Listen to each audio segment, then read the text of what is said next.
The goal of creating an H2 economy from the ground up have hurdles along the way. U.S. President Joe Biden has promised $7 billion for a massive clean hydrogen strategy throughout the United States.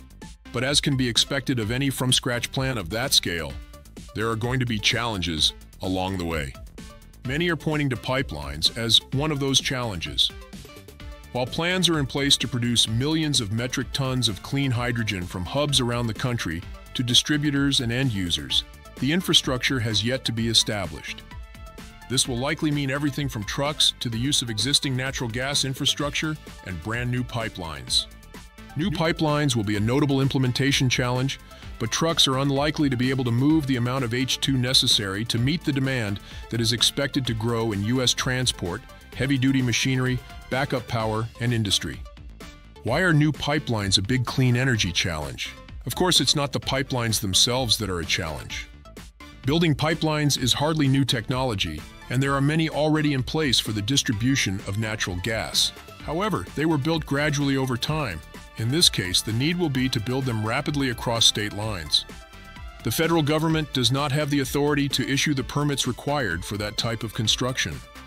As a result, it will be up to each individual state to issue those permits, and the states have regulations in place to be able to determine who is qualified to safely transport H2 via pipeline.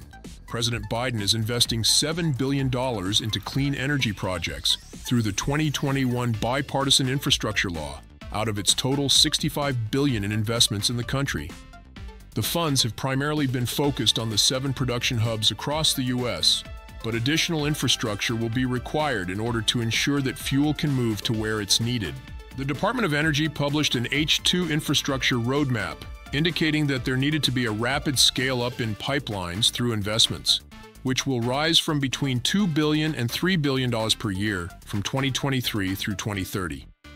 At the same time that this is a substantial expense, it is also expected to create jobs, support the overall economy, and establish the United States as a leader among clean hydrogen producers. Furthermore, the aim is to ensure that the zero and low-carbon fuels are available for meeting decarbonization targets in the battle against the climate crisis. Thank you for watching Hydrogen News with us. What do you think is a good solution to the issue of state-issued permits impacting the timeline for building hydrogen pipelines? We want to hear your thoughts.